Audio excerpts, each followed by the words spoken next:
Hello there, welcome to Club Nintendo, a special Star Wars Spoilercast on Episode 8, The Last Jedi. Welcome, John. How's it going? Hey Tim, what's up? Happy New Year. Happy New Year. It's 2018. It is January 1st, in fact, as we record this. New Year's. Yep. And what better way to start the new year than talking about Star Wars, as one does. Welcome, Aaron. How you doing? Hey, pretty good. I even have my movie candy. And they got some dots. I got my movie cider, Got my movie cocktail. There you go. What, All day party. rum and Coke? What do you got there? It is rum and coke. This is Sailor Jerry's rum. There you go. Very nice. So it's my favorite rum. Okay. I got some for the Christmas. Wonderful. And I'm enjoying it now. Is your family an eggnog and rum kind of family? No, we've never had eggnog. Oh, wow. I grew up the same way. Then I came out to New Hampshire and eggnog all over the place. It's great. Really? No, we've never been eggnoggers. Oh, it's so good. It's really bad for you. It's so good. Anyways, we're not here to talk about eggnog, although we could do a whole hour on that, I'm sure. Maybe not. No, we could probably do 5 minutes. Probably 5 minutes. Either we could do a whole hour on favorite cocktails, I'm sure. But The Last Jedi, I've seen it twice. John's seen it twice. Aaron, you're at view number 1 there. just once. Yeah, And it's a real good movie, guys. it is. It's not perfect. No movie is. Wait, we don't hate this? No. I No. don't yeah, we don't hate this. We're You not hate it, haters. John. We're not haters. Okay. I There's some loved it. haters out there. Yeah. I loved it. Yeah, I liked it a lot. Yeah, I'm not going to rank them because it's way too soon to rank something in theaters still. Oh, I You can let rank it. I sit can in. rank it. Oh, you can rank it? Yeah. Where does this sit into your lineup? I think this is Empire's number 1. Obviously, I mean that's just Obviously, nothing tops Empire. Nothing. it's hard to. But this, I think this comes right after it. I kind of agree. I think for me at least, Empire, It's better Last than Jedi. It's definitely better than Return of the Jedi. Yeah, definitely better than that. Except for the final scene of Return of the Jedi, the Emperor, Luke, and Vader all facing off. That moment's really great. It's hard to top that moment, but there are so many good moments in The Last Jedi. As a whole film, it's much better to me than Return of the Jedi. Yeah, I mean we can talk about that later, probably where I'd put it, but Yeah. I enjoyed it a lot. I coming out of the theater, I was just blown away with. I was just like, whoa! I was just like, there's so much here to take in. I can't believe everything I just witnessed. Yeah, and the big thing is just everything that was set up by Abrams. Just we're going a different direction there. That Snoke guy, let's just kill. Spoilers. I think we mentioned that, right? Spoilers. All right, is that where we're going to start with Snoke? You want to start there? Yeah, Snoke. He's no more. He's been chopped in half like Darth Maul before him. What? So we're starting at the end of the movie? I don't know. That's Start in the middle of the movie. Amazingly, the second time watching the movie, I was waiting for that scene to hit, and I forgot how late in the movie that actually happened. I thought that was much earlier. No, it's like mid movie, right? It's mid to I late. thought it was towards the end. Yeah, it's definitely towards the end, and I didn't. The last quarter. Yeah, it definitely is, and I thought it was. I guess it is because that's afterwards he goes down to the Salt planet. Yeah. Yep. Yeah, but with the first viewing, I was so enamored by everything that it felt like it was so much quicker into it, but it wasn't. But every expectation, everything that Abrams set up, it just went in a different direction. Like the lightsaber got thrown off Luke's back. The killing of Snoke. Rey's parentage was so built up. It was even built up. It was even built up. Built up in the Force Awakens. The trailer did. The trailer was of Force Awakens. Very much alluded to who was Rey's parents. Talked about the trailer. I don't even remember the trailer. How do you remember the trailer? I've watched it recently. I don't think it was ever saying anything about her parents. It was just saying where she came from. It was who am I is what it was about. Who am I? Well, it did talk about Skywalker and my father before me. And we got a lot of Luke Skywalker. We did. But yeah, I don't agree with this whole he went against everything Abrams set up, because Abrams set up a scene with Luke and Rey where the movie starts, And I think did anyone think he just throw it off his back? Maybe he did. Maybe Abrams would think that. We don't know what he thought. He set it up for him to continue on, and that's what he did. I think this makes a good sequel, though. I think that makes a better sequel. I agree. I think it does make a better sequel. And the thing with Snoke, I don't think they built up Snoke to be this like big, huge character. I think everyone themselves built up Snoke to be this big, huge character. Yeah, I'm good with just maybe getting a little flashback backstory in the next movie. No, that's the thing about Star Wars. Do you need a backstory for every character? Do you need to know where Phasma came from? Do you care where Phasma came from? Maybe a sentence. What about Akbar? Do we need an Akbar backstory in a movie? Like, where does why does this character need it? Why is everyone so obsessed with this character? I'm just curious where this guy came from. I think the reason why people are so curious about him is because he stands out. He's like so different. Like, what happened to this dude's face? Like, that was always my question. It's like how did you get into this position? I don't really need a whole movie to explain it. I just want to know like a sentence why was offhandedly. He so like significant? How was he the leader? How did he get to be leader? I think that's fair. I think that's fair. Like there's like in this movie there's a sentence about Darth Sidious. Like I just want a sentence of like a very basic it's only the second part in it's only the second part in a 3-parter, so we could maybe still find out. Yeah, I'd be curious if they eventually do a Snoke standalone movie. They're doing standalones. What else did people are really like? They didn't like the comedy, which it seemed to be on par with Star Wars comedy. Yeah, Leia tells, do you mind if I go and get out and push? Which you wouldn't push a spacecraft. That seemed like a weird thing to do. Oh, she said that? I didn't even remember that line. And like this walking carpet out of my way, and I don't know. Oh, you're talking about the original trilogy. The original trilogy, yeah. I think it was on par with. It was on par with Force Awakens too. Yeah, I thought so too. I didn't think any jokes were. They all landed with me. Like when I was watching, they all made sense to me, and they didn't really stick out. Yeah. And a lot of people took it, the Canto bite, people did not like that, apparently. Well, it was a little... It's too self-indulgent is what... I think the opposite. I don't think it was indulgent enough. Like, if you're going to take us all the way to this planet, like, give us more. Don't give us, like, a 10-minute, like, here it is, now we're out of here. Like, why? It was a lot for nothing. Mm-hmm. Yeah. And I guess one of the big lessons in this movie is failure. I mean, everybody failed in a big way. Yeah, I think that's where this movie mirrors Empire a lot, though, because Empire was a lot of failure, too. Yeah, that it was. I mean, Luke failed he failed everything. He failed everything. He lost his hand. He failed Yoda. He left Yoda there hanging. It's mostly... men failing and women being smart and sensible, mostly.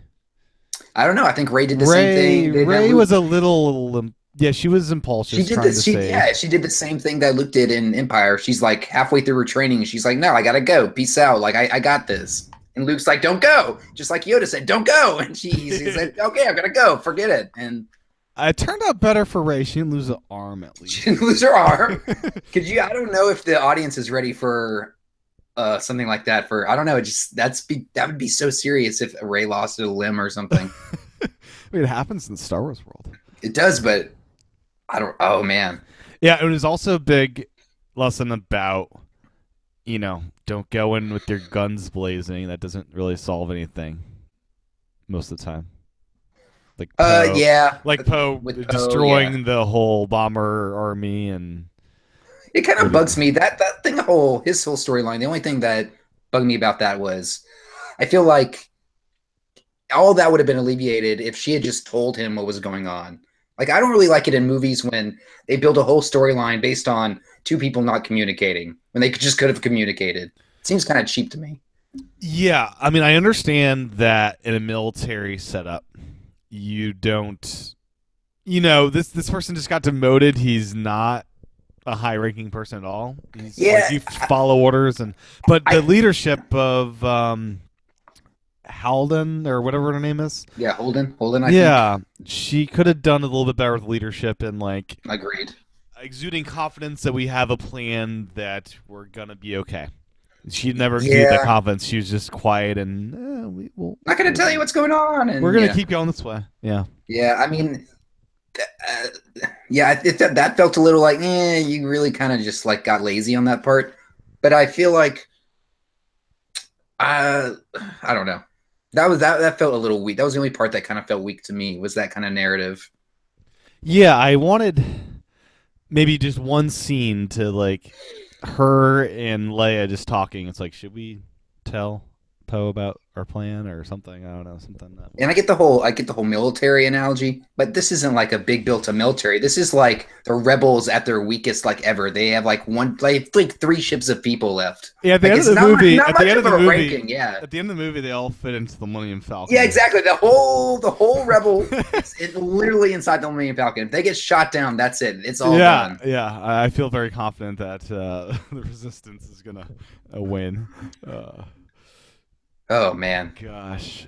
but yeah, I was on my edge of my seat the whole time. I liked all of it. Did you think Lando would show up when they did the call for people to show up? I don't think so, because I kind of knew the cast going into this. I feel like. Okay.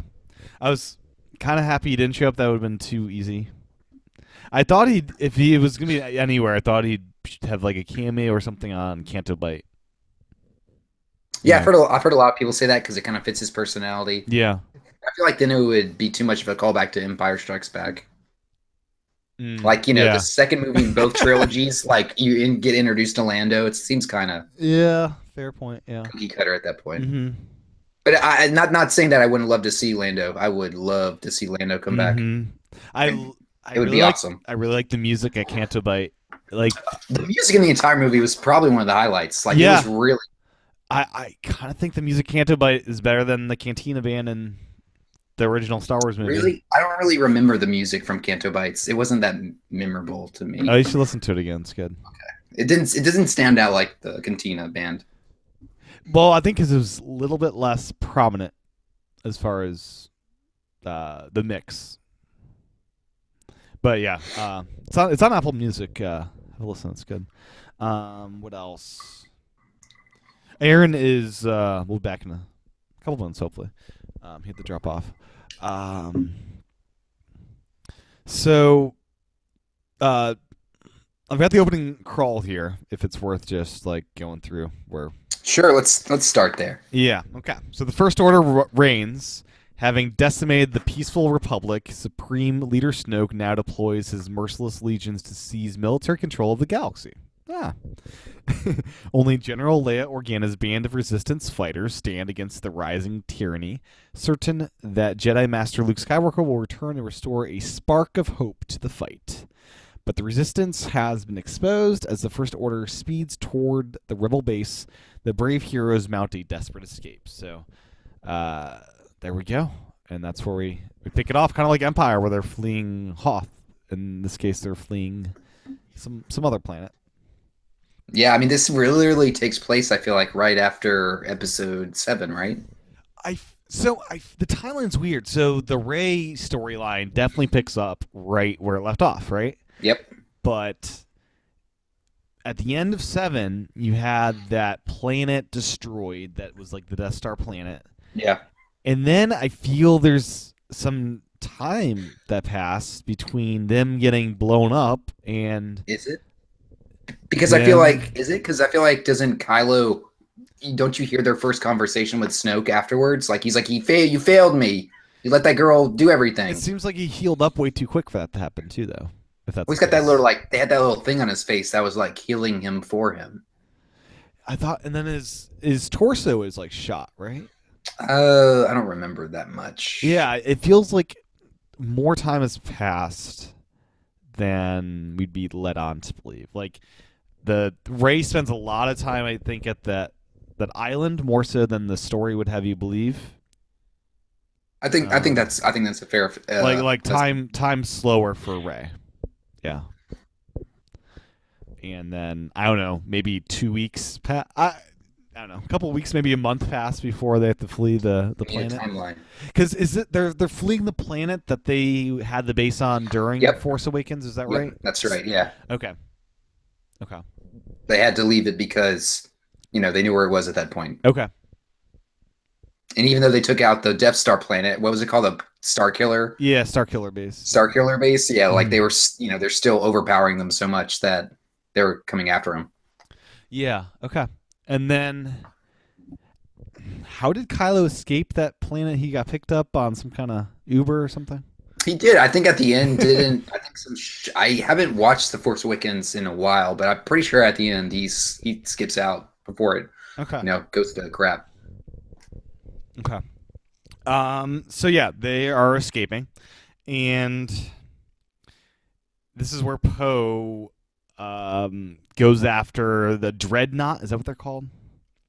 Yeah, This is like a mini Death Star, is what I'm thinking it is, basically. yeah, it's got a technology from the Death Star, I think, and it can take out whole, ships and big things. Yeah. Yep. So they do a bombing run. And this is where he does his first stupid thing of, listen to General Organa, Leia. Listen to her when she tells you, "Hey, turn around, time to go home." It's him, It's a little cocky. Yeah, a little cocky. And basically, everyone dies except for Poe, and except for Poe. Poe's the only survivor. Is that right? Now I feel like when Leia looked at her screen, there was a couple ships that survived. Oh, that's right. There's a handful of X-wings and stuff. It wasn't much. No. But yeah, I feel like Poe definitely messed up there big time. But that's part of developing up his character in this movie, getting to see him grow. Mm-hmm. But some of his moves he were pulling here were sick, like that turnaround thing he did. Yeah, the 180. Yeah, that was awesome. Like I loved watching that stuff. So Rogue One was a military, heist kind of movie. This opening scene of Last Jedi was the best war scene I've seen in a Star Wars movie, I think. Yeah, it really. I think it didn't go over the top too much. Like there weren't like so many ships like in Return of the Jedi where they're everywhere. Mm-hmm. But what they did was really really cool. The bombs falling out and the last one finally making it and all the pose moves and everything. It was really good. Yeah, I feel that they need like an Apple Watch for setting the bombs off or something. They have all this technology, but they well, he had it in his hand, but so yeah, the last ship that was taking out the dreadnought, the ship has two people, one person piloting it and one person I guess controlling the weapons, and that ship, the guy controlling the bombs, he had passed out or died or whatever, and his controller was way up in the other part of the ship, so they couldn't detonate it. Yeah, hey, you need the remote control.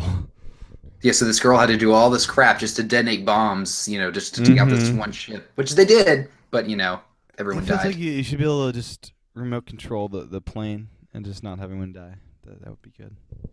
Little drone, no drone in the Star Wars universe for this one. Not yet, no. Yeah, I mean, I'm glad BB-8 didn't die. Let's just say that. Oh yeah, that'd be tough, man. Savage. I don't think that'd be terrible. So Octu, Rey, and Luke. What do you think about the new Luke? The very emotionally torn off Luke. So this is probably like my favorite part of the movie is what they did with Luke, and I know a lot of part that some people hate the most. It's probably the thing a lot of people hate the most, but it's my favorite thing because I feel like this is the Luke we've never gotten to see. Like I kind of feel like this would be Luke after 30 years of being Luke Skywalker and failing Kylo Ren and all this stuff. I really just like to see characters out of their element, and I really thought this was really really great. Like he turned into Yoda. He's like, yes, exactly. Eccentric. He turned into Hermit Luke. Like he's very eccentric. Yes, he's eccentric. He's I love the part where one of the funniest parts in the movie when he was milking that thing and he's drinking the milk and he just looks at Rey with that smile, like, yeah, this is my life. Like, get over it. Like, and a lot of people were upset that he threw the lightsaber over his shoulder, like, but honestly, what were you expecting him to do? Like grab it, like turn it on and just start like flipping it around. Like, I don't know. It seems like that's what he'd be like, yeah, cool. Yeah, my lightsaber. Look at where I live. Do you think I care? Like, it's your time now. Like, this is not about me. Like, That's like bringing back your old a favorite pen you have. I don't know. It seems like he's just like, he's just like, and he's like, like, I don't know. It didn't bother me as much as it bothered a lot of people. The lightsaber is finally destroyed. Well, it's in half. Cut in two pieces, but they have the crystals. They have both halves too, right? Yeah, both halves, and I think the crystals is the important part. Do you think Rey's going to repair this lightsaber? I think Rey's going to repair it, and I suspect she's going to have a double-bladed lightsaber. Do you think it'll have a new casing? You think though that casing is done?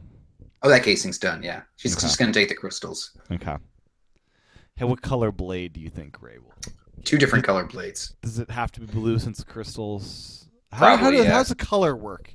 I don't know. I think the crystal match a certain color. I don't know the fake science of lightsabers. So yeah, because all of the Death Stars have been green. And green. Red? Oh yeah, they are green. Yeah, you're right. What about the Death Star tech? Red. The Dreadnought. Are those green too? I don't remember. Those are orange or red, right? It was like a big thing. I feel like it was a whole big cannon, right? Yeah, but it was like a red. Was it a red one? I don't remember. Think so. I'm just trying to think because it's the same technology in Death Stars as lightsabers. Yes. Yeah, that's right. Yeah, as we learn in Rogue One. But yeah, I like Hermit Luke. I like you getting this different perspective. Like, it's been 30 years since we've seen him. I feel like that's a long time. You're gonna change. You're not gonna, even like I feel like even old Luke, people are like, Luke's so whiny. Luke has always been whiny. He was whiny in the original movies. He wasn't even, was he even that great in the original movies? He was along for the ride, and he was the guy who happened to be there. I happen to think after watching this movie that Leia is the chosen one, and Luke just happened to be in the wrong place at the wrong time. But right. We'll get into that probably later. But yeah, I like Hermit Luke. I like Luke's story in this. I especially love the ending with Luke, but we'll get into that. Yeah. So what do you? So the whole thing about Luke seems to be his wanting the tear down of the man-made religions of the Jedi and the Sith, and it kind of relates directly to like real the religion here on Earth, like the government being the Sith, and like the Jedi being over religious types that are. Or I don't know. It seems there's a direct parable to like man-made things going wrong, and let's get to the core of what beliefs should be. And I don't know. I liked that part because he kind of tells it like it is. He's like, when have the Jedi ever been so great? Like, they let Darth Sidious take over. They never really, he said in their prime, they pretty much failed everybody. And when you look back at the movies, they always talk about how the Jedi are so great. But when you think about it, they've never really done anything that great. Like, everything they've done, they kind of caused in some sort of way. So I'm kind of with Luke on this one. I'm like, maybe he's right. Like, from his perspective, maybe it does seem like they need to go away and start something fresh. Yeah, and so like Jedis are like celibate, like monks, like in the prequels at least. Yeah. And so it runs into your family. Like the Skywalker family has good Force awareness, right? So, and some people don't like midichlorians as an explanation, but it seems to be there would be a genetic or biological thing to it. And if Jedi are celibate, it seems to be like a weird way of not being able to progress your Jedi family very far. Well, this movie kind of throws away midichlorians, I thought, because the way Luke described it, he's like he said no one has the Force. The Force is everywhere. No one is born with this. Anyone can take control of it. Well, so when I watched that, I kind of took it as, wow, he's really like, I thought he was just kind of dismissing midichlorians altogether. So I thought he was dismissing the man-made Jedi versus Sith and like what you do with the Force, but maybe that's you could interpret it that way for sure. Yeah. Yeah, because That's just how I took it. He was being like, this is nothing. He was pretty much saying to Rey, Jedi are no better than everyone else. Like they are just using the same things that everyone has, but just doesn't realize. Right. Yeah. No, that's fair. The scene when Luke asked about Han was that's so probably like literally some like the best 3 seconds in a Star Wars movie. Like literally when he looks up and he says, so one thing about Luke is that there's Hermit Luke, which I really love, but what makes Hermit Luke so good in this movie is when when he goes back to old Luke, when he switches back to old style Luke. And one of those moments is when he said, "Where's Han?" You see the look in his face and his voice, his influxes and his voice change. He gets that different look. You also see it when he's with, another character, Yoda. You also see it when he's with R2. So I feel like if we didn't have Hermit Luke, it wouldn't make these other Lukes stand out so much. It wouldn't make him so like, whoa, like there he is. There's, it wouldn't make it as special. Yeah, I agree. And he did come through. And Mark Hamill, I think, has learned a lot in these 30 years doing all the voice acting and whatever he's been up to. Yeah, I mean, he's grown a lot as an actor. He's like, with Batman, he's like the best. Everyone, his Joker is, top. Like you can't beat it. Everyone thinks he's the best. Yeah, and he's one of the few that actually had a career after Star Wars. Well, Harrison Ford, but Yeah, I mean, yeah. Well, Harrison Ford almost, Star Wars helped launch his career. So it did. Yeah, it was in Indy and Star Wars were like his launching off pads. Yeah, for sure. Yeah. What do you think about the moment on the Falcon when R2 plays back Leia's tape? I loved it. I thought it was like, I know, it's one of those things you didn't think you were going to see, and then you see it. And I thought it struck really well because, just seeing that, just seeing R2 and Luke again together in the same room was like really special, I thought. Yeah. And then to bring that up again was even more special. So I thought it played well with me. I liked it a lot. Now, something I heard on the talk show, they did a Jedi cast recently, is the one tweak recommended in their script or whatever would be when Luke and Leia meet for the first time, Luke showing up and saying, "I'm Luke Skywalker. I'm here to rescue you," would have been a good moment. Yeah, but they didn't have that recorded, did they? Oh, like when Luke saw Leia like Luke used that as like a joke or something. That would have been good. You'd have to pull that off. You'd have to be very careful with how you perform that, but that would he'd have to be like, I feel like that'd be a hard delivery. It would be a very hard delivery. I did like Leia's delivery of, don't, I know what you're going to say, my hair, like, I thought that was really good too. I thought that was super Leia, it's very Leia-like. Yeah. She did that with Han in the last movie.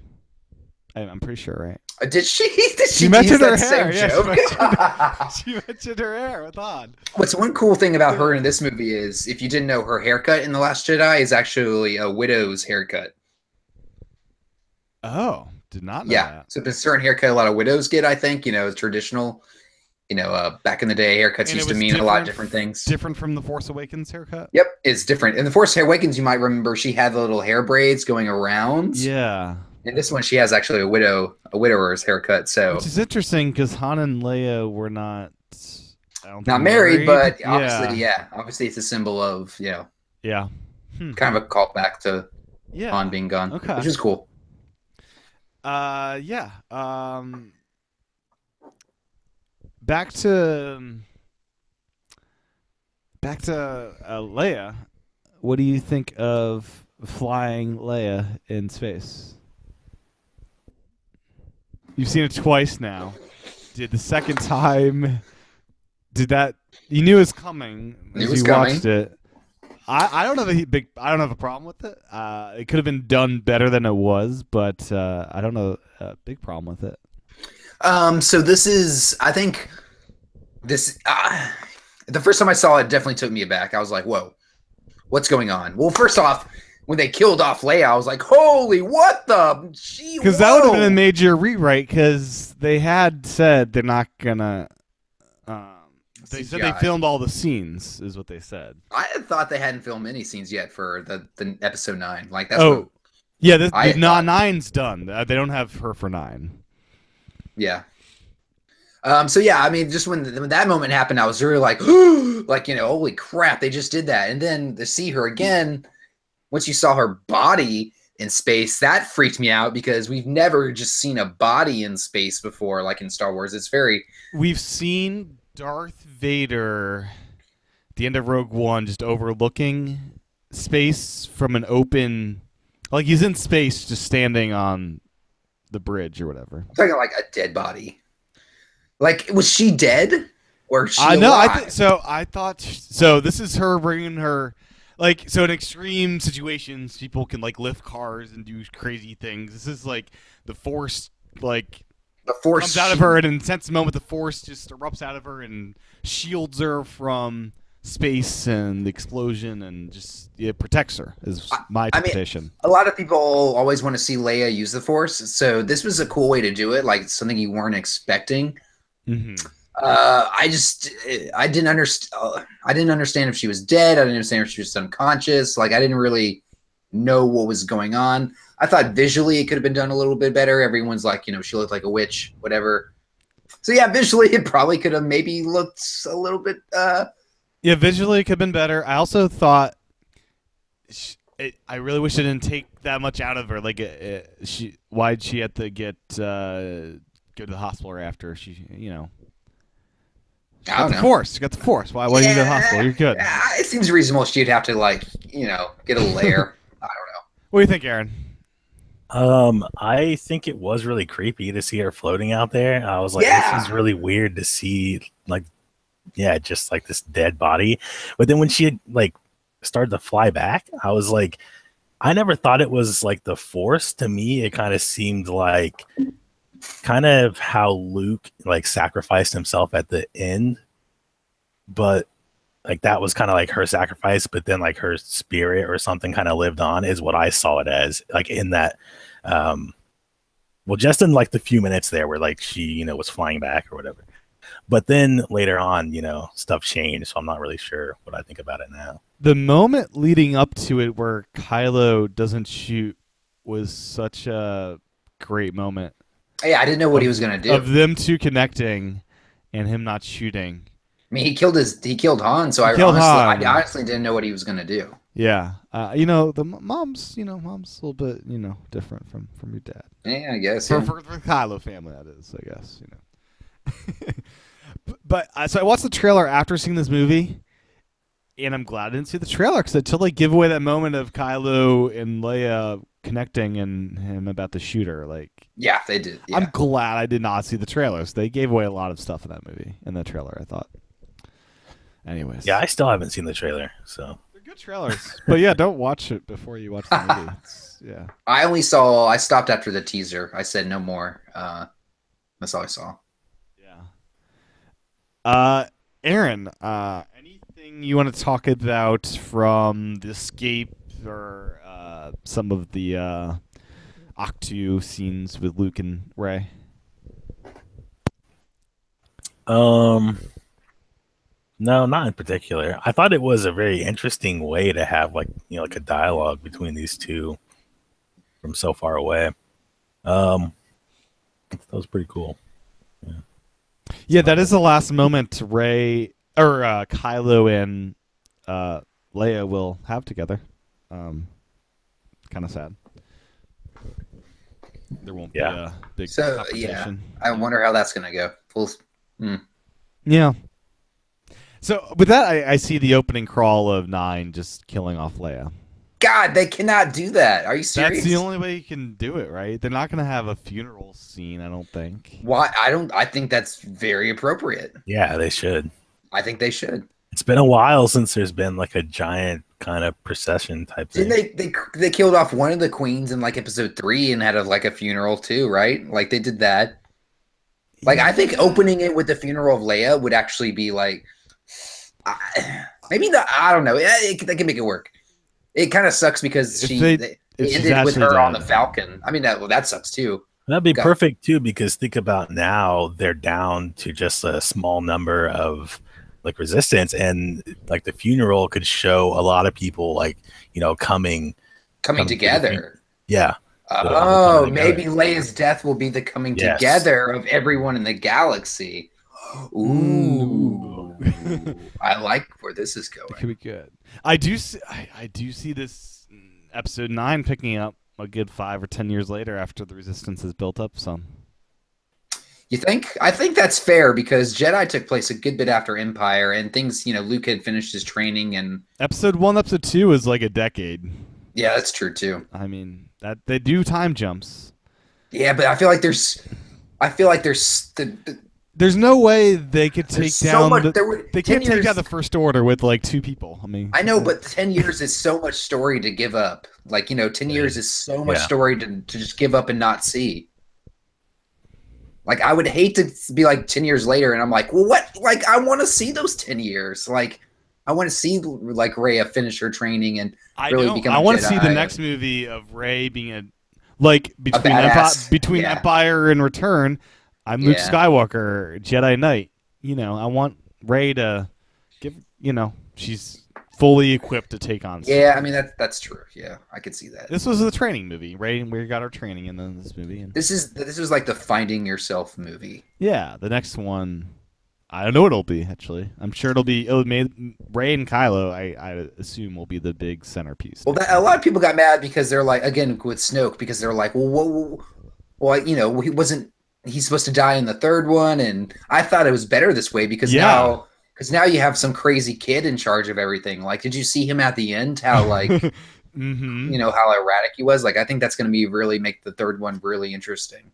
Yeah, I'm glad. Like we've already seen what a trilogy of the Empire ruling and everything. I want this little immature kid. What Exactly. he does.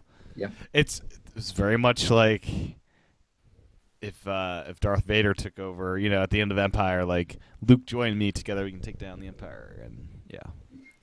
But so the decision with Rey here is interesting, because Kylo is kind of proposing, I think, sort of, what Luke suggests of there shouldn't be Jedi or Sith, there should just be people using the Force, and Kylo's like, yeah, let's tear all this down. We don't need Sith or Jedi. Let's just. The ruling the galaxy is kind of a Sith move, though. I would say. No, I actually I see it. I see it differently. Okay. I see it as Kylo's story is don't learn from the past. Luke's story is you need to learn from the past. Like that's how I saw it. Like Kylo's like, let's just all tear all this down and do this. And he's like, yeah, he hasn't learned anything. Like that doesn't work. And Luke's like, no, like you need to take everything you've learned and use that. Like none of this has worked, so we need to try something new. Like that's how I kind of saw it, at least for me, I think. Mm-hmm. Interesting. But then how would Luke's plan be like any different? Right? Just learning from the past rather than just having them, work together and do whatever Kylo was saying. I think Luke was, like, hey, we need to, I don't know, we need to forget all. Well, I guess that is the same thing. I don't know. Yeah. So Snoke connects Rey and Kylo in FaceTime. What do you guys think of? That's what he says. Did he think he really was, or do you think they're actually connected? Well, they are now connected. But They are I now think, connected. But or maybe not. Maybe it was Snoke initiating every one of those communiques. I don't know. Maybe it was. Yeah. And those are very weird sessions. Like they were like, it wasn't the same as what Luke did at the end of the movie, but it was kind of there. Luke saw Kylo on the island. Oh, yeah. And they touched, like... I think what they were doing was more like when Luke and Leia used to talk in, like, Return of the Jedi, where they, like, they say each other's names and they kind of see each other for a quick second. It was kind of like that on steroids. Yeah, very much on steroids to that, yeah. But I thought it was a good way to kind of push, like, a cool way to have them talk without having to talk, like... I know it's one of those things that a lot of people are like, this is, kind of took one of those things that people got mad about, but again, I kind of saw it line up with how Luke and Leia used to talk, so it didn't bother me that much. And I thought it was a cool way to like just kind of bring these characters together without having to like actually bring them together and kind of move everything forward. And I kind of thought the way they did it was cool, where they kind of were looking at each other from different angles and all the audio cut out and the echo and everything. And Rey could shoot a gun and it hurt him, right? Yeah, and he wiped his face off and there was rain from where she was. Yeah. Very bizarre. I love the little creatures taking after the Jedi planet. What were they called? They're called, what are they called? I don't know. They're little dudes. Yeah, they have a name. It's like they're repairing the bullet hole, and yeah, it's great. Oh, you're talking about like the caretakers on the island? Caretakers, yeah. Oh, yeah. I thought you were talking about the little tiny creatures. Oh, the owls. I don't know if they're owls. Yeah. And there's a official word for them, but they're I don't like those. They're so weird. Oh, they're so cute. It's like whenever they put little things like that in Star Wars, I just think of Jar Jar Binks. These were actually well done, though. No, I just don't think. I definitely see these as Disney's like, hey, we can make tons of plushes, right? Yeah, here you go. Yeah, that's exactly what it was. I love the case for being vegetarian though in this movie. It's like, God. I mean, yeah, Chewbacca getting guilted into not eating the little owl. He still eats it. You know, I don't. I'm pretty sure I don't know if he does. He might have thrown it out. He already cooked it. What's the difference? He got guilted into that. That thing was crying.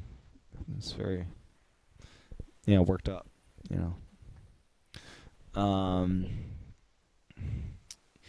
The cave thing, the cavern. Yep. With the mirrors. What do you guys think about that whole scene?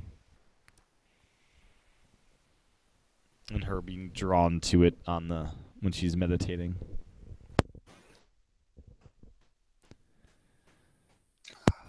I don't know. I don't really know what to take from that. Definitely weird. Took me a little bit. I had to think about. Was it as effective as Empire's him battling Vader? That's what I kind of attributed, or kind of thought of when I was watching. I'm like, I think this is Rey's version of that. I don't know if it was as effective because I don't know if they portray I don't know the whole mirror thing. Like, why were there so many of them? I don't know. Maybe she sees different versions of herself.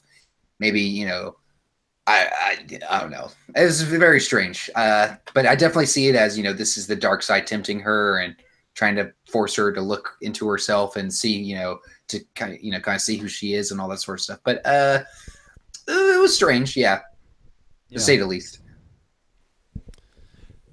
And then, okay, so there's Jedi texts that Rey is now in possession of. Now, Rey being... do you think Rey will actually read these books, unlike Luke? And I think Luke read them, right? Yeah, Luke had to have read them because he was talking about them and how... Yoda was like, you didn't read these either, did you? No, he said page turners they were not, which means... Yeah. It's not something you're gonna like. Oh, I'm really excited to read. It's like it's boring. Pretty much is what he was saying. Yeah. Yeah. Okay. And I guess Yoda, guys. Yoda is a puppet. He's back. Some shots were better than others. I felt like some shots. It felt like did they rip that out of Empire because it looked dead on to the Empire Yoda. And there was a couple shots that were a bit more iffy, but overall, I was very impressed. I didn't feel any of that. I thought it all worked. I mean, was really great. I was just like literally when Luke's walking up that mountain and I was like jumping on my seat. It was like I flipped out. I was like, no, they are not. I'm like, they are not bringing back Yoda. There were cheers on opening night, and there were. Yeah, of course there were. Yeah, I was like, whoa, and then you just. And then you get the reveal that it's not a CGI Yoda. It's like a legit puppet Yoda that they, recorded or did the same style to do projections like it looked Frank so Oz good. Was back at it. Yeah, Frank Oz was doing the voice, and it looked like he was doing the puppetry. Like, it was awesome. I mean, that was honestly a highlight for the whole movie for me. Yeah, definitely. And new powers with the Force Ghosts. They can now lightning things in the real world. I don't like to think of it as new powers. Like this is one of those things Star Wars fans. Well, it's revealing powers we did not see the before. first time we've seen them do it. Like, this one makes sense though, because the Force, so. he's just manipulating the Force to have a lightning storm right there. He's not touching things. He's just he's manipulating. The Emperor Palpatine had like lightning coming out of his freaking hands, so it's true. It's true. No, yeah, I love Yoda. So Yoda was awesome. And I think that gives credence to think that maybe we might see Luke in the next movie as a ghost, you know. I think that's probably pretty likely. Yeah, he's getting back. Yeah. He even said as much to Kylo. It's like, I'm gonna haunt you, basically. He said, I'll see you, kid. Like, what's what's a Jedi ghost that's also like a spooky, terrorizing ghost look like? I mean, that's the same line that Han said to Luke. That's like it. I mean, you know, that's just kind of. I thought that was awesome. Catch that.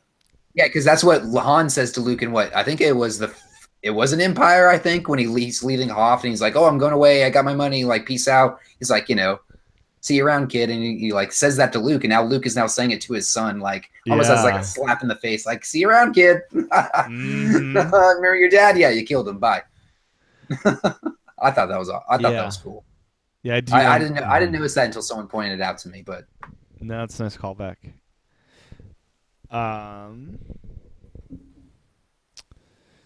What else? So much.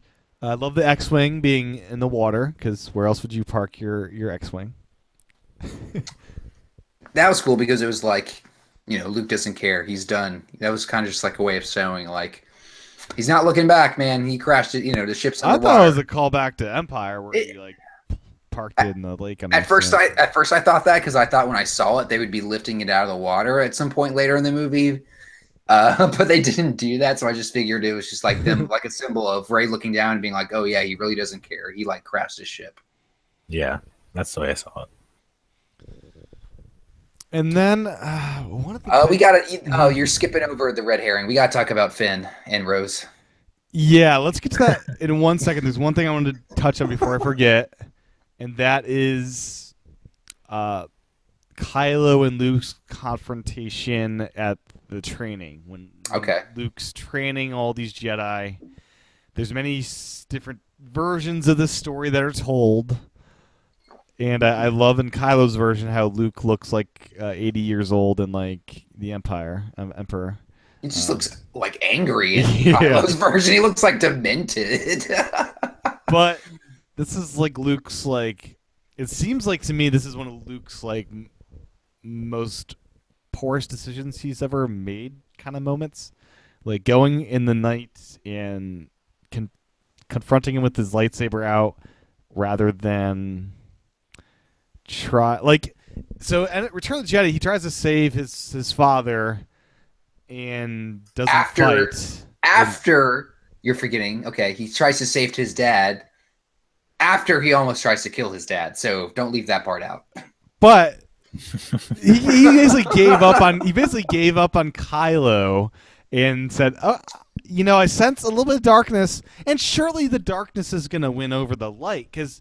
It's like Luke just pushed Kylo over the edge, and is that Luke is highly flawed. He's not meant to be this like perfect character, right? And then he had already been through this whole experience where he saw what could happen if you have somebody. Yep, his dad, powerful, and then so he just wanted to end it. He doesn't want to take any chances, and that's his weakness, right? Is that he doesn't have the foresight to maybe handle like a different way. He just does the first thing he knows. Exactly. Yeah. I feel he should have had a meditation with Yoda and had some advice on that one, because he definitely pushed Kylo to the dark side where Kylo could have not gone that way. Maybe. Okay, I don't know if he pushed Kylo to the dark side. It seemed like Kylo already had like some daddy issues. I'd wager that Luke. Luke went to the dark side briefly in Jedi. I think that's what Luke was getting at. This whole movie is like everyone has that in them. Like, you know, it's not black or white. Luke literally says in his movie, it is gray. Like everyone has gray in them. Yeah, and then Luke goes and like tries to kill Kylo, and then he's like, and then he like realizes, oh, this is really stupid. What am I doing? I'm not a murderer. And then, yeah, Again, like, he did the same thing in, Return of the Jedi. He like cut his dad's hand off. He was Yeah. beating him down with like his laser sword. And it wasn't until the very end he's like, "Wait, what am I doing?" Like it's just it's just classic. It's classic. It's literally classic Luke Luke being Luke again. getting in over his head. He had his Jedi lightsaber in the training. Did you notice that the green lightsaber? Oh yeah, What happened to that thing? Is that gone? I think it's long gone. Okay.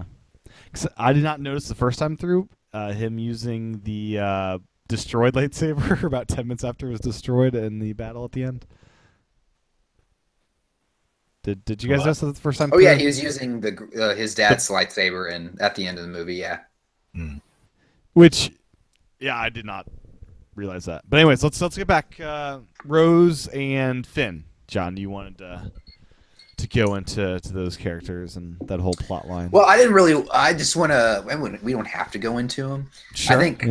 I think a lot of people were disappointed because they expected more out of the Finn character, especially after the first movie. Like, maybe they were expecting him to become a Jedi. Maybe they were expecting him to, do more aerial fighting or, play a bigger role. He doesn't know how to fly. I don't know. Well, that's the thing. People keep saying, like, they built things up in The Force Awakens and they didn't. They didn't follow.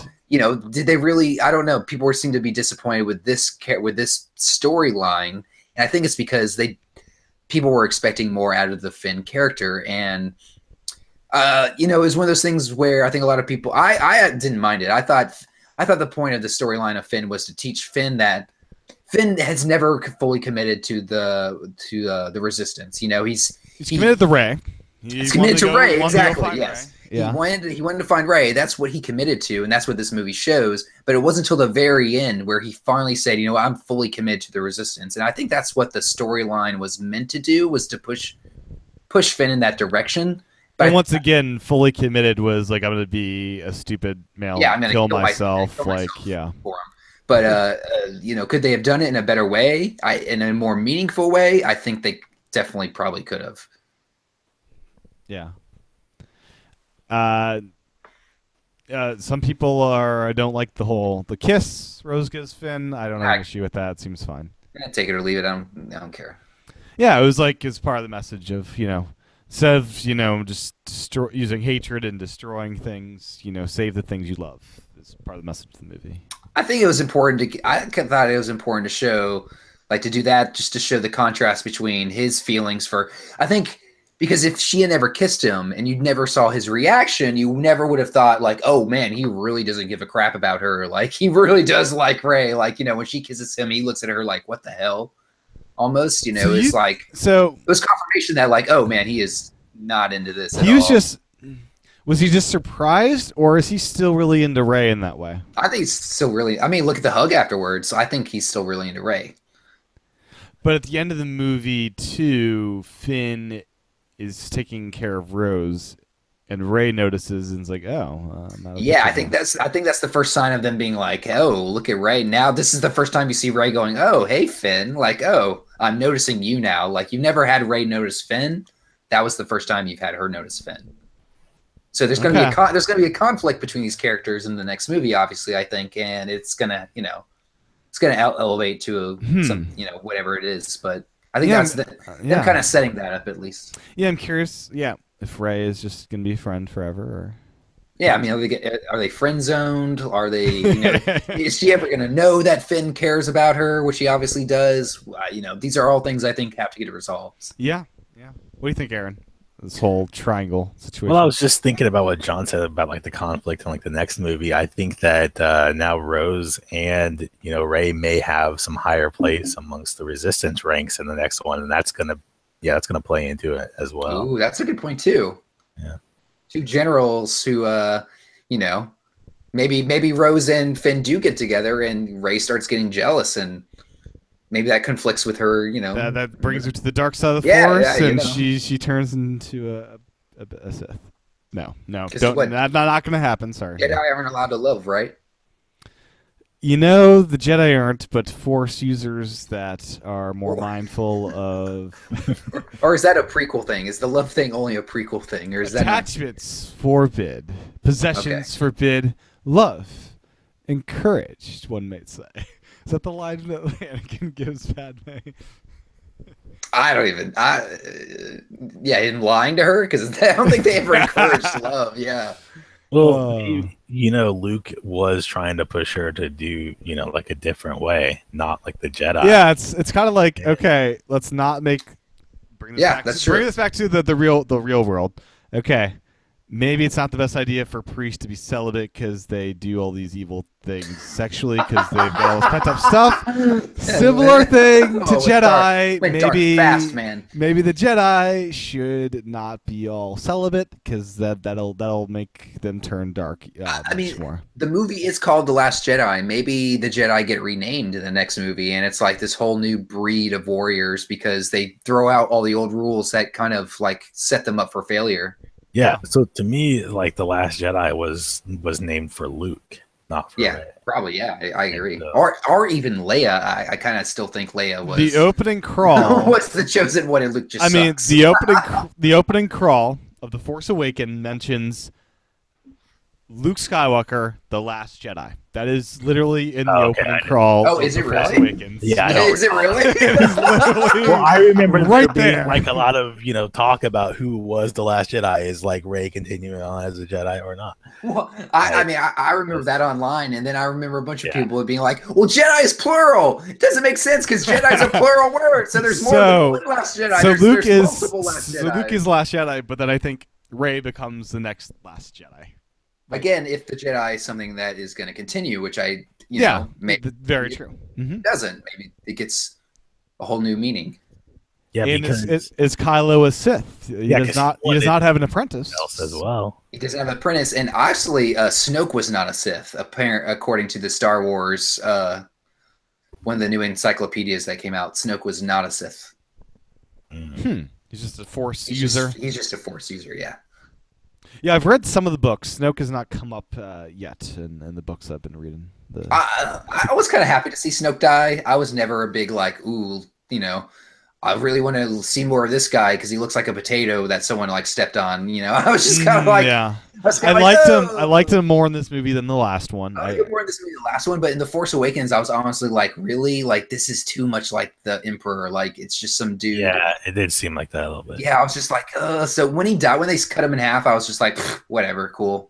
I For was me, like, I was really surprised because I thought that they were gonna throw the lightsaber to Rey, then they were gonna start like fighting off all those other like the guards in red.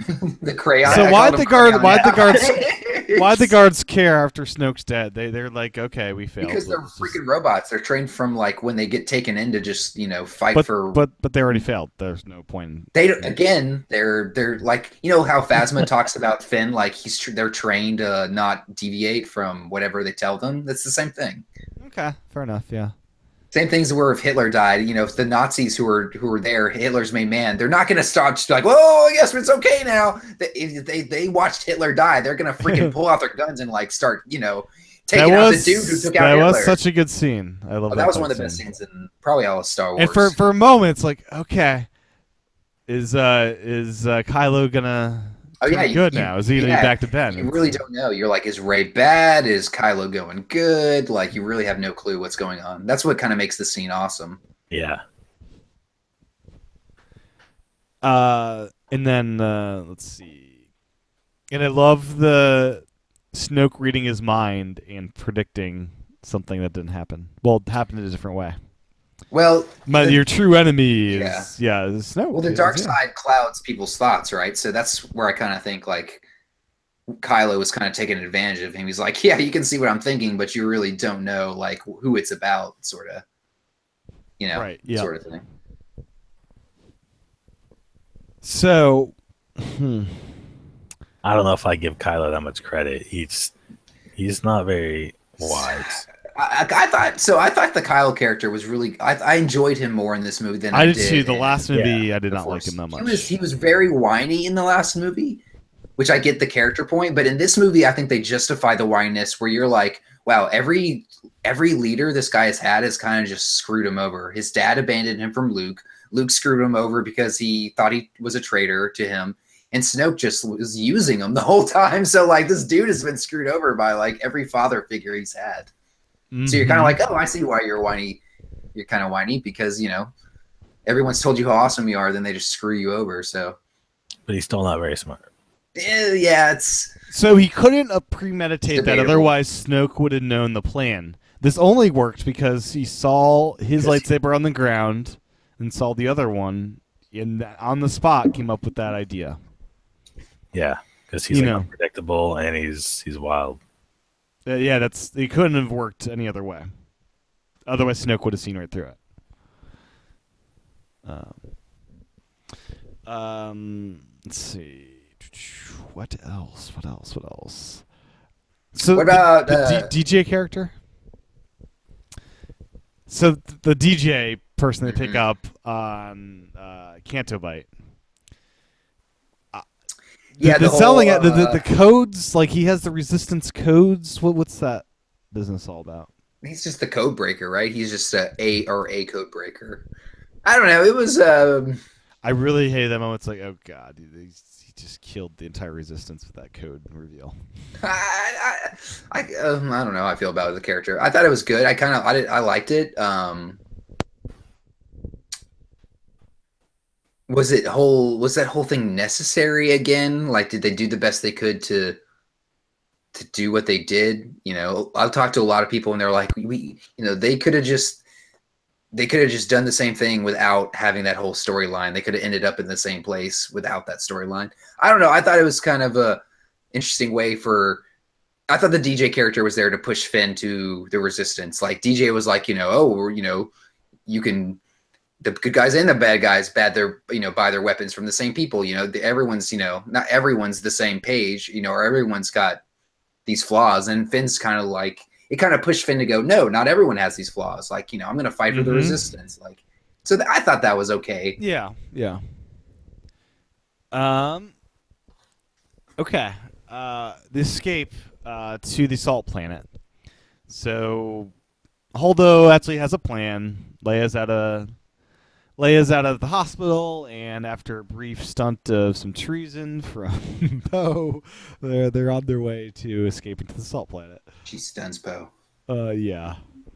And I love it. They just laugh off Poe. It's like, oh, he does that sometimes. And then she was like, I like him a lot. I was like, woman, you did not like him a lot. You were just like treating him like garbage. And then she's all like, oh, Leia, it's just Poe. I'm like, what the hell just happened? Like, so I've heard this explained that it's like, some people are attracted to very passionate people, even if their actions are wrong, but their intentions are their heart's in the right place, kind of thing.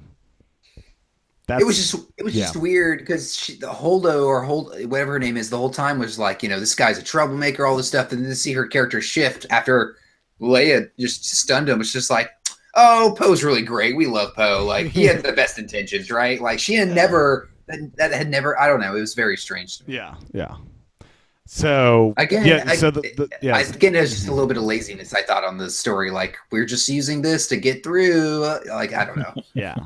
So the plan ultimately is there's these little lifeboats that can get them to an old resistance base, while the big ship that Holdo's going to stay back on is the distraction, and they're so small that they won't see these little ships until DJ gives them the code, and then, there's all these ships. You can see them, yeah. Yeah. And then the big moment of the movie comes, where we get to see something remarkable. It's like one of those things that you think about, like, as a kid, and you think about, like, wouldn't it be cool to see? Or, like, you think, like, why don't these ships hit other ships when they're flying through hyperspace? Like, why don't we ever see that happening? And then you get to see it. And like literally, you hear when I saw it on opening night, the entire theater was just like, yeah, it got like silent. Like everyone was like, "Whoa!" Like, because I think it's the only time in Star Wars where there's literally zero audio. It was like nothing. Nope. 10 seconds. Attack of the Clones Oh, Jango Fett's seismic bombs. Oh, the seismic bomb. Yeah, yeah. Which that is a good audio effect, but this is the longest. Yeah, that was only like a couple seconds. This is like a straight 10 seconds of silence in a movie that has so much audio. Yeah, some theaters had a sign outside the door at whatever minute marker there will be silence. Don't worry, that's normal. Oh, really? Which I'm glad our theater didn't have that. Yeah, why would that's a really weird thing to put on. Some dumb audiences don't know any better. Oh, they thought it was like broken or something. Mm-hmm. What would they do? Like just start yelling and get up? Yeah, it's like I think also it was more. I guess, for the projectionists to make sure that they knew. Which, fair enough. Whatever. Okay. But anyways, really great moment. That's so. The one ship takes down an entire fleet of Imperial ships. Well, no, it took out Snoke's ship, right? And a couple Star Destroyers as well. But it only really took out, like, a lot of people, I feel like, survived on Snoke's ship because it only, like, took it out of operation, but it was still floating in space, yeah. I mean, I loved in so Rogue One, they did bumping. They did, like, space bumping where they would ram up against ships to use the Star Destroyers to attack other ships, which was great. So this was like a step beyond that of like, let's just go to light speed. That'll do it. That moment when you realize what she's gonna do, you're like, they're not gonna do that. That's crazy. You're like, no, this is Star Wars. They don't do that. And then you're like, oh man, they're doing it. And then you're like, is this breaking some like rules of engagement that you're not allowed to do this? Isn't that what a new trilogy is about? Like seeing stuff we haven't seen before. Like people get pissed because they want the same thing, but they want something new at the same time. Like, why not? Why don't they just have the First Order do this on them? I don't know. I loved it. Like, it was great. Yeah, it was great. I have to, but like the Resistance, you have to fight with what you have. Exactly. That's what I had. And this is. Yeah, go ahead, Aaron. Well, yeah, I think that is something that we saw throughout the movie too. When they're on that sand planet, they had to use like those really crappy things flying through on like the ground, and but like this ship didn't have any like weapons, didn't have any other fuel, and it's like one light speed left in them. Yep. It's like the equivalent of like fighting dirty. Like I got nothing left. I'm just gonna do what I can to take you out, man. Like, I'm going to punch you where it hurts, like, no matter what. Did we see what happened to that ship that did the light speed? I'm pretty sure it got annihilated. Well, I think you sort of see it in, like, kind of destroyed at the end of that trail when they show it's like a trail through the ship. Then at the end of it, there's, like, a little cloud area. That's what I thought was the ship. There's no chance she survived that one. No. No. Yeah. Oh gosh. Meanwhile, BB-8 is kicking butt with a walker on the ship. Yeah, that kind of reminded me of Chewie in. In Jedi. Yeah, fair. And then. A lot of BB-8 scenes. I love the one in the very beginning where he uses his whole head to fix the repair. And yeah, that was fun. I thought that was funny. Then he got broken a couple times. His head goes flying off. Because it's magnets, Magnets come off. BB's there for the kids, right? Let's be honest. BB-8's there for the kids. I love BB-8. I'm fine with. I love BB-8. Like he's better than R2. Let's be real. No, whoa! What the hell? What the hell? Yeah, much better than R2. No. Whoa! Much more personality. What? No, there's like no personality. He's so cute, little cat.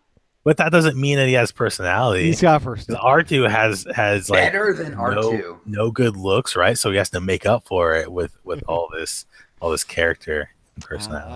I would put BB-8 against R2 any day. No. Yeah. I'm sorry. Even if you played with the robot R2 and the robot BB-8 from Sphero, you know that R2 is more fun. I disagree. Oh no, I played with both of them. Trust me. No, I thought there was. I could have taken a little bit more R2 in this movie. I understand, he's an older generation character, and they want everyone to have, the newbies out of the spotlight. I could His take batteries are wearing his out. batteries are wearing low. I can go without C-3PO. Like, goddamn, just kill that character off. The red arm is no longer. The Like, red arm. What happened to his red arm? You got a new arm. like he's only reason C-3PO exists is to tell the story in A New Hope. That was literally his entire purpose. His purpose is done. He's a translator. He translated things in the other movies. Oh my God. Very helpful. He was a god to the Ewoks. Very helpful. I like C-3PO. More laziness. He's in every movie. No, he's not in every. Well, episode 1, 2, 3, 4, 5, 2. 6, 7. He's not in 2. I think R2 is the only character that is in every Star Wars movie.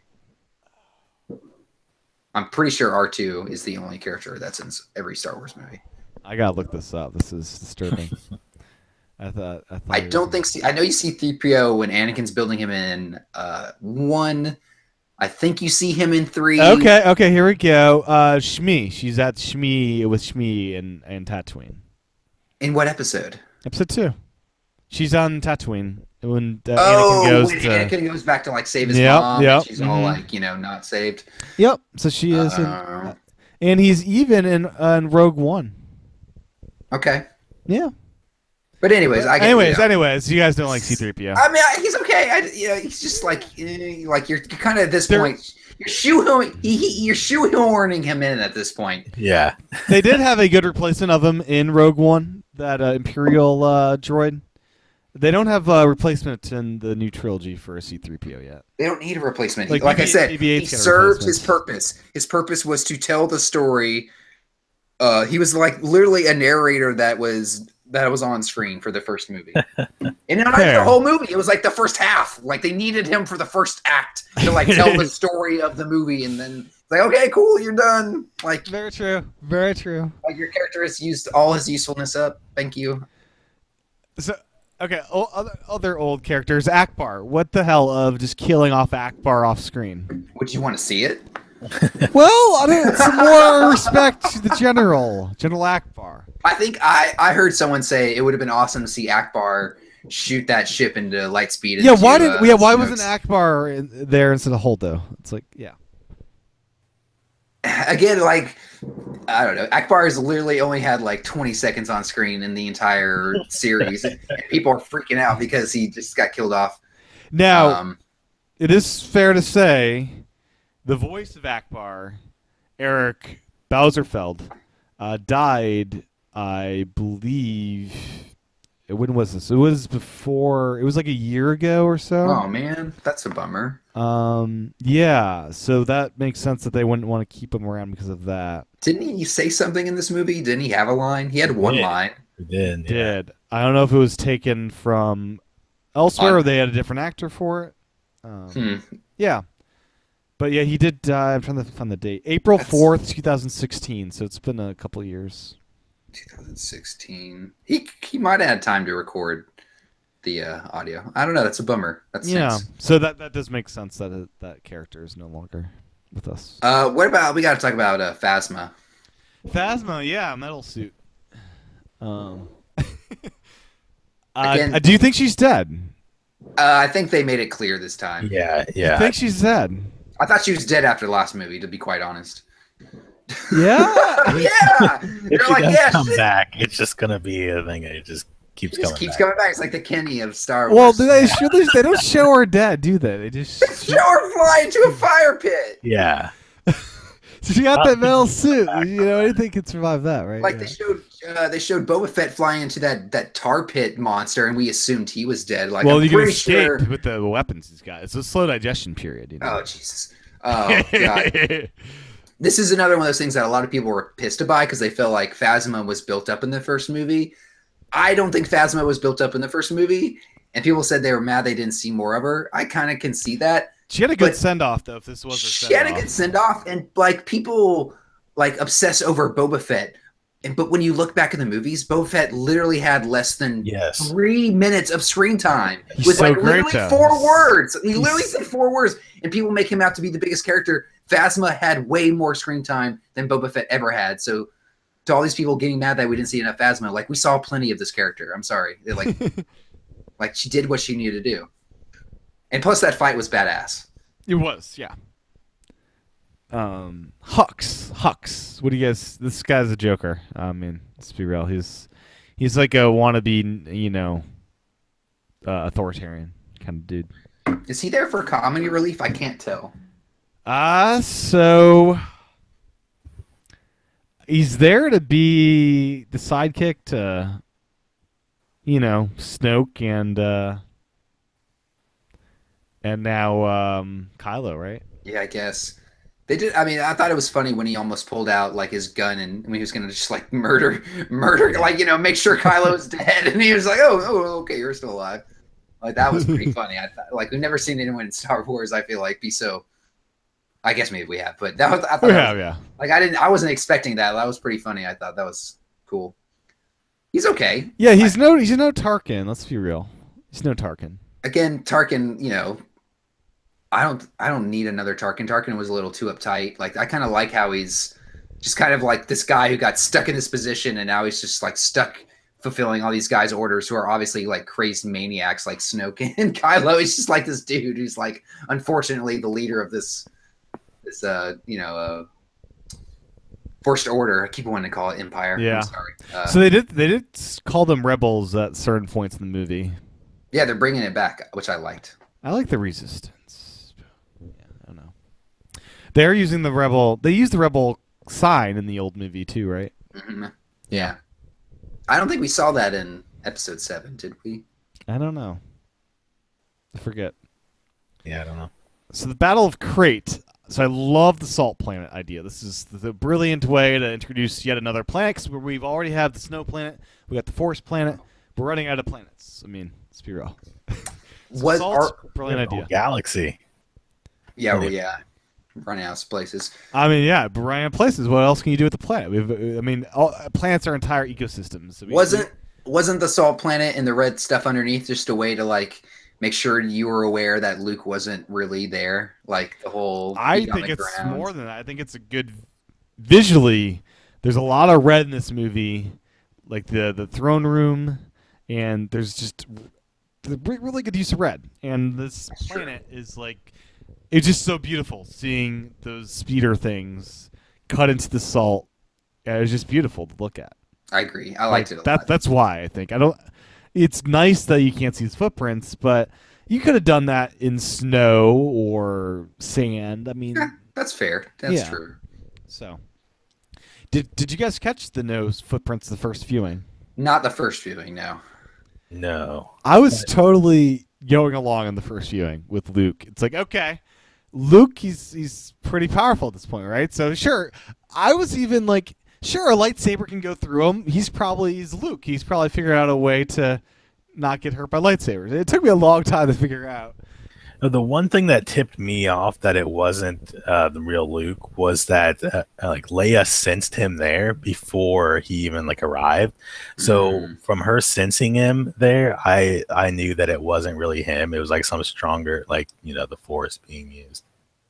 On the first viewing, yeah, in retrospect or during.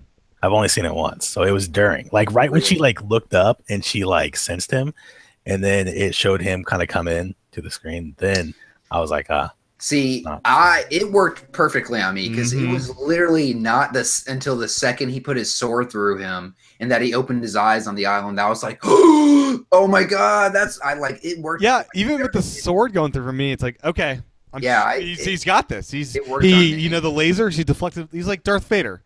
Lasers, lightsabers, doesn't matter. Well, but what about when he when the lightsaber flew by his face, it didn't even like burn him or anything? Oh, when he like dipped down? Yeah. So I thought that was just like a cool Matrix move. I thought that was just yeah. And I really did think when the lightsaber went through his body, he just found a way to like absorb that energy somehow. Well, at first when Kylo like slices through him, I thought, oh my god, they killed Luke. They Darth Mauled Luke. I thought, is that the way they're gonna is that the way they're gonna kill Luke? Like really, just cut him in half? Like after all this, you're just gonna cut Luke Skywalker in half? And then when he turns around, and he wasn't cut in half. I was like, what the? And that's when my brain started thinking like something's going on here. Like, right? Yeah. There's something's going on. When I I don't know. I heard some people say that they were thinking it was like an Obi-Wan thing, where he like Glad sacrifices they did himself. not do that, where he just got cut and then he Well, he kind of did sacrifice himself, right? did, but Yeah, I'm he glad did, they did it in a but different not in the way. same way. Yeah. Yeah, I It's mean, such a badass way to go, though. It's I like agree. I like the way he Luke went. wins by not fighting again. I mean, were you guys surprised Luke died? No, I wasn't really surprised. I thought they were just gonna, Kill just him wipe off. out everyone. Like, Yeah. yeah, like everyone from the old Original. trilogy was gonna be gone after this Except movie. except the droids, of course. So yeah, a lot of people I would talk were mad that Luke got killed off, and honestly, I kind of assumed Luke was going to get killed off since like Episode 7. Like as soon as I saw The Yeah. Force Awakens, I assumed, well, if Han dies in this one, Luke has to die in the next one, right? Like, And then Leia in the third one. and then Leia in the next one. Like, I'm like, yeah, they're literally, they're going one by one. Yeah, in each movie, like the next one was, I think, supposed to focus around Leia, which is sad. Yeah. Yeah. So I wasn't surprised at all. In fact, the way they did it, I'm so happy they didn't just cut Luke up and just kill him. Like, yeah, this he was- had his moments with the dual yeah, sons. exactly. Yeah. Do you think the dual sons was him just seeing that? I think it was he was seeing that. Yeah. Yeah. That's what because And then that never music saw them kicked. before, That yeah. music kicked in of like, oh man, it's so good. So I thought, it was definitely a surprise. If you're it was very creative. I didn't see it coming. Like I never thought, oh man, he never left the planet. I didn't see that happening until they showed it. So for me, it really worked, and like I couldn't have thought of a better way to kill Yeah. Luke than what they He's did. like the most powerful Jedi ever at that point. He's like, Yeah, exactly. Like he literally says to Kylo, if you kill me, I'm just gonna be more powerful, and he said it like we said, see you around, kid, and he's gonna come back. So they Yeah. hint at it with Rey being next to Kylo. It's like, how are you doing this? You can't be here. This kind of amount of energy would kill you. yeah, It's like, oh, so yeah, Luke must have known this was a one-time use thing, and then he's done, right?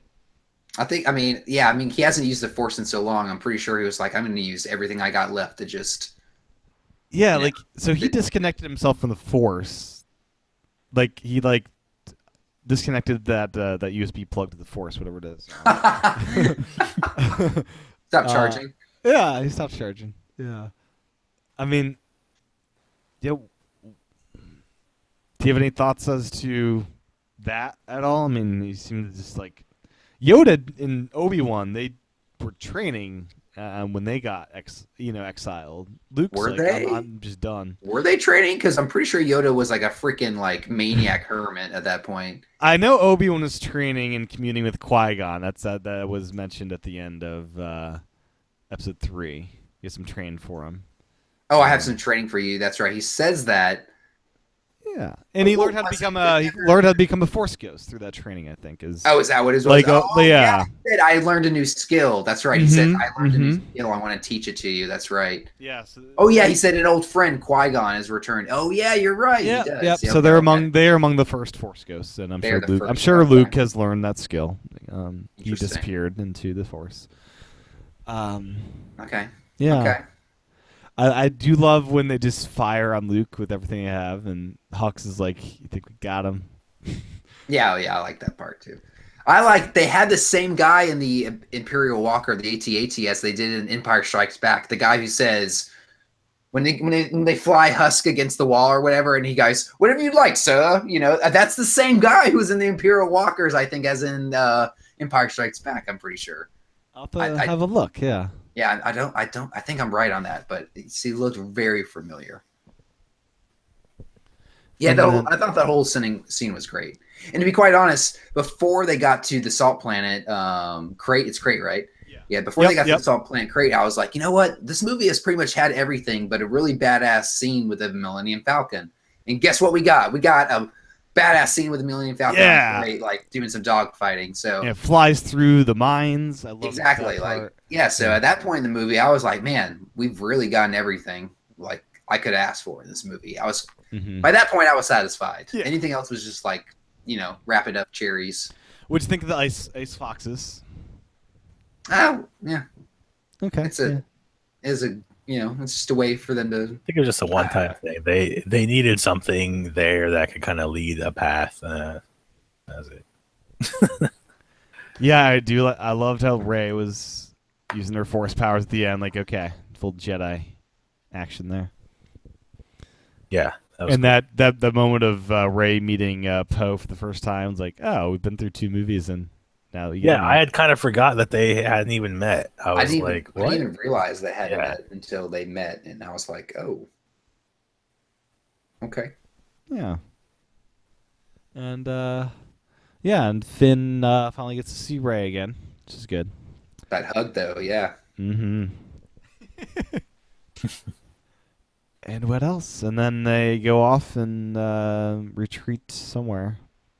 And then well, the lightsaber, Luke's lightsaber got cut or destroyed 2 pieces during the Snoke fight.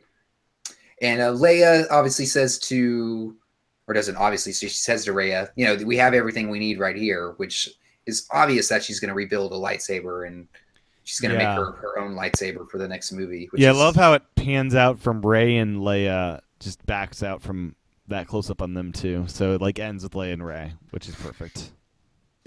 we kind of skipped over talking about Rey's parents and what Kylo says to her. Yeah. What do you guys think of that? I don't necessarily think I believe that. From a certain point of view, it could be true. Could be true, but it could be them pushing this off to the next movie to leave a surprise for us. Could be.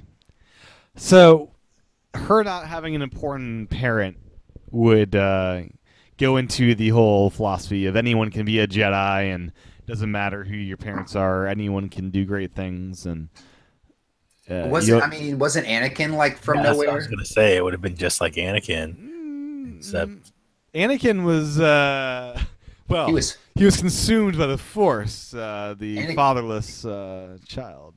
Anakin had midichlorians, right? He was his father. His father was the midichlorians, and his mother. Oh, that's right. She was the Virgin. Yeah, the Virgin Mary. Yeah, that was this. That's when they're. Oh, don't remind me why I hate the I forgot about that. Yeah, I forgot it too because it was. This is the most ridiculous crap I had ever heard. The whole concept, like, literally is just a spit in the face at the original Star Wars. Like, what? You're bored with this crap? Like, what? That's not what you told us. That's not what you told us. Yeah, that's. What if they bring that back though and say like, no, Rey? Yeah, Rey doesn't have. Rey is like the same way. They had one person go to the dark side, one go to the light, and it's just the balance. Yeah. And Rey comes to power. Rey comes to her power as Kylo comes to his power. So the Force like awakens her at just at the right time to combat Kylo. Yeah, yeah. But yeah, I'm not sure if I believe Kylo or not. I want to say I do, but maybe he's. I don't believe anything he says. I think he's Yeah.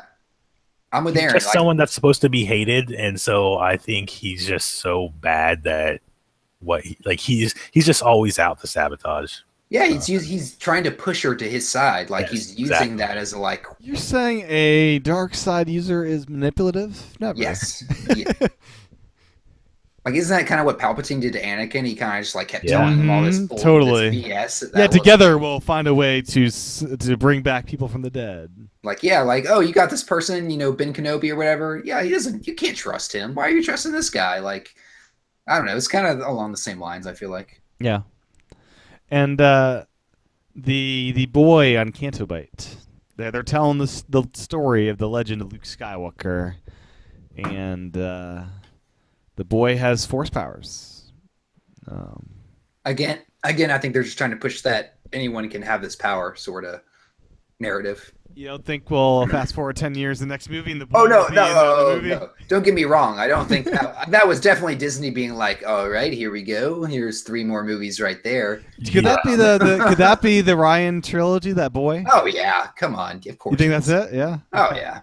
That's Disney being Disney right there. That's just some seed planting. But I heard that if this was a Marvel movie, this would have been a mid-credits sequence. But since it's Star Wars, they don't do those. Thank God they don't do that. Yeah.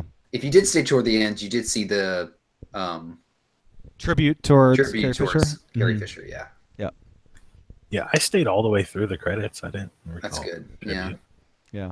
It is respectful because there are a lot of people who put a lot of work into the movie, and it's yeah. I always try to stay towards the end of the credits, especially when I'm going alone to the theater. The music was so good. Like I love what they did with John Williams with the Force Awakens, but this just built on that and Yeah. was just it made me really like what he did with Force Awakens even more. The themes just were really well done. Well, I felt like they didn't stick out, which was good because it just fit in with what was going on. So it's just it just kind of became a part of the movie. Yeah. Force Awakens, it kind of maybe stuck out a little bit more, but this was just so seamless. Like it felt like it was just like the music was playing while they were shooting it. It didn't feel like they added it in. It just felt like a natural part of the production, which was what more could you want? Yeah. And yeah, there were just some crazy, just well shot scenes, like just beautifully shot.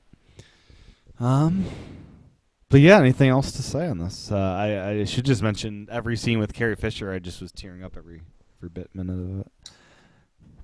I could say I was definitely very satisfied with Luke's and Leia's last conversation together. That made me that made me very happy. I liked Luke's wink to C-3PO. I think it was kind of just a nod to like how ridiculous C-3PO's character is, that Luke would just wink at it, like it's just like a nod, like, hey, remember how important you were? Like, I remember. I remember you. But no, I want to see it again. I want to see this movie again, and obviously, I want to see it a lot more times. Obviously, I'm gonna watch it a million times once it comes on. Absolutely, on video or whatever. But I'd like to see it at least probably one more time in theaters. Yeah, it's really good. I don't know if I'll be able to wait till whenever to see it at home.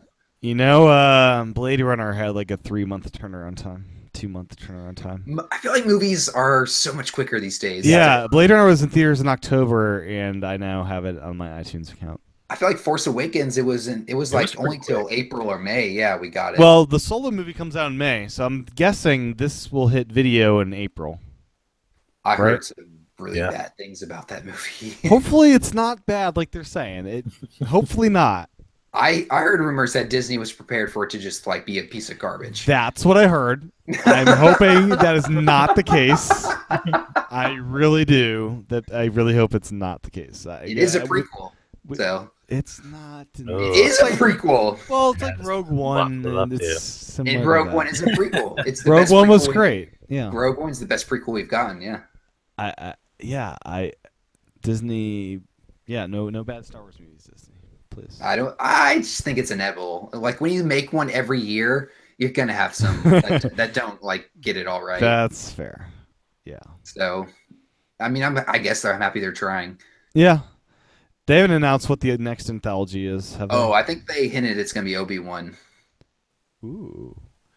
So. Ewan McGregor never got his due. I would love to see him with a good director. He's the best part of the prequels. Yes. Let's be honest. If they give him an awesome movie, that would be amazing. He's literally the only he sticks out because you're like, wow, you're pretty good, and everyone else is really bad. Like, hey, Liam Neeson, the only character that really pretty great. Like, wow, you're actually you could fit it in Star Wars. Everyone else, you're like, what the? I liked Qui-Gon. I liked Qui-Gon. Man, Qui-Gon's character is so dry. Even like who plays Qui-Gon? Liam Neeson. Liam Neeson, yeah. Liam Neeson was so upset with that character when he saw the movie. He was so pissed that he signed up for that. Ian McGregor, I thought, was really good. Yeah, if they get him back for an anthology movie, that'd be. I think he said he'd love to do it. I think he pretty much came out and said, I'm totally down for that. That'd be cool. Whew. Anything else to say? I think that's. I was saying this the other day. I think people just love to hate, so stop hating on this movie. You just go out there and make your own opinion. I don't think people appreciate how hard it is to make. I think I said this the other day. This movie has been 40 years in the making. Like when people left the theater at Return of the Jedi, they were already forming their thoughts on what was it going to be like to see Luke the next time they saw Luke. So they've literally been thinking for 40 years and have all these expectations of who Luke is going to be, how's the story going to be, what's going on. And nothing they could have done could have probably, met up to what people have been imagining for 40 years. So I enjoyed it. I enjoyed it because it's the first Star Wars, I think, ever where I sat down and every time I thought something was going to go a certain way, it didn't. And I like that. Like that's cool to me. It's a new trilogy. I just don't want it to be, I don't want it to be a rehash. I liked it a Yeah, lot. it was very different from what I thought it'd be, in a good way. Yeah. But it was kind of weird to me that it did not end on a cliffhanger. Really, this was a nice ending to this story. And again, I don't think Empire really ended on a. It did though. You're off to Tatooine to save Han from. I know, but I Carbonite. feel like this movie's cliffhanger is like, wow, they're really in the dumper. Like, like, oh wow, yeah, like they got nowhere to go but up. From Yeah, here. that's fair. Like, it's pretty much a cliffhanger is like, well, they lost. I mean, they didn't. right? They didn't leave it. They didn't leave it with them about to attack on the Salt Planet. Like they could. Yeah, they have literally. They could have ended the movie a lot of places. Yeah, and they Like, didn't. I honestly kept thinking, like, this is done. Like, when right. is this gonna end? Like, Yeah. are they gonna end it before they they're going to the Salt Planet? I thought they'd like maybe end it before that, but if you saw the trailers, of course not. But yeah, yeah. So yeah, in May the Solo movie comes out, and hopefully that's not bad. So we'll see. Then we have what 2 years until 9. When's 9 hit? Yeah, I don't know. Okay, episode 9 release date December 20th, 2019. So it's yeah, we got a bit. Cool. Aaron, where can folks find you on the interwebs? You can find me most places at AL Rivera 423. And John, what about you? John, you are muted. Whoa, I didn't even realize. You can find me everywhere on the internet at John Westlier. Cool. And my handle is TCHATN. And we'll be back for another episode of Club Nintendo in a little bit. And back to Nintendo topics next time. Bye-bye. Thanks for listening.